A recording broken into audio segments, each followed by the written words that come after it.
เกิดอะไรขึ้นเมื่อทรัมป์และรัฐมนตรีกลาโหมเผชิญหน้ากับนักข่าวประธานาธิบดีพูดคุยเกี่ยวกับการทำลายสถานที่นิวเคลียร์ของอิหร่านและความไม่ถูกต้องของสื่อ Here we go. Here's another one. Hello, sir. Thank you very much. We got them all today. Okay. So, Mr. President, you talked about expecting some on-the-ground assessments at Fordo and other sites. Now Is that Israeli and U.S.? It's been obliterated, Kelly. It's been What is your message then, sir, to the intelligence community when they present reports? You're not disputing the DIA report. You're just... They presented a report that wasn't finished. We're talking about something that took place 3 days ago. I understand that's the report was done 2 days ago. Wait a minute. Yes. They didn't see it. All they can do is take a guess.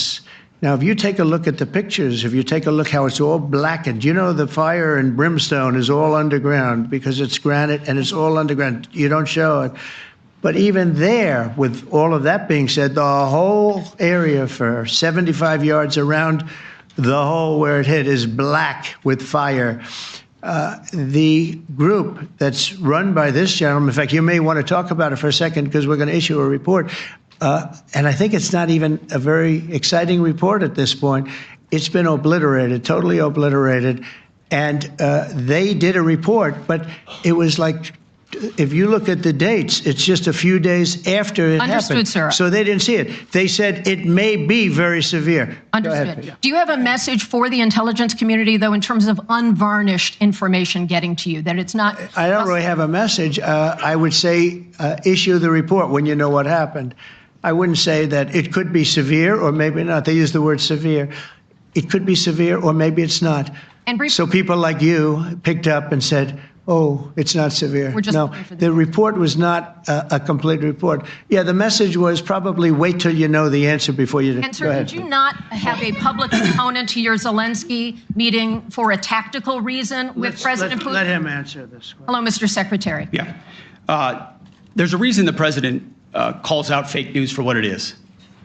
These pilots, these refuelers, these fighters, these air defenders, the skill and the courage it took to go into enemy territory flying 36 hours on behalf of the American people and the world to take out a nuclear program is beyond what anyone in this audience can fathom.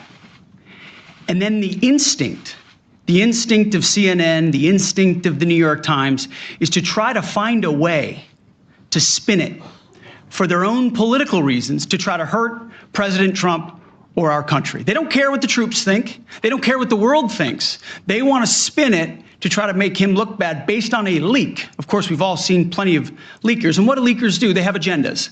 And what do? Do they share the whole information or just the part that they want to introduce? And when they introduce that a preliminary report that's deemed to be a low assessment, you know what a low assessment means? Low confidence in the data in that report. And why is there low confidence? Because all of the evidence of what was just bombed by 12 30,000-pound bombs is buried under a mountain, devastated and obliterated. So if you want to make an assessment of what happened at Fordo, you better get a big shovel and go really deep because Iran's nuclear program is obliterated. And somebody somewhere is trying to leak something to say, oh, with low confidence, we think maybe it's moderate. Those that dropped the bombs precisely in the right place know exactly what happened when that exploded. And you know who else knows? Iran.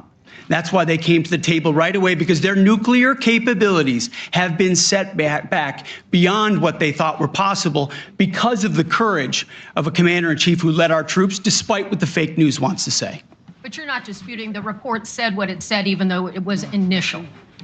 The report said what it said, and it was fine. It was severe, they think, but they had no idea. They shouldn't have issued a report until they did, but we've gotten the information. I think Pete said it better than you can say it.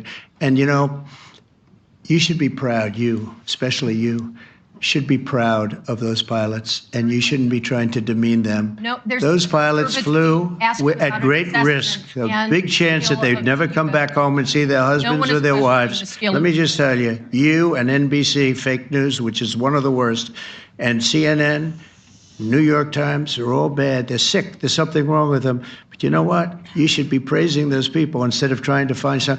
By getting me, by trying to go and get me, You're hurting those people. They were devastated. You know, I got a call from Missouri, great state, that I won 3 times by a lot.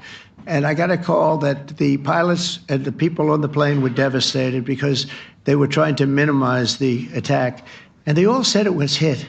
But we don't think it was really maybe hit that badly. And they were devastated. They put their lives on the line, and then they have, and I'm not referring to you, but real scum come out and write reports that are as negative as they could possibly be. It should be the opposite.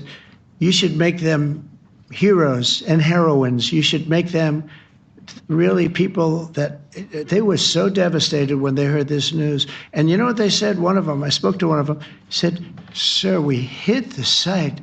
It was perfect. It was dead on." Because they don't understand fake news, because they have a normal life, except they have to fly very big, very fast planes. But it's a shame. You should be making them heroes.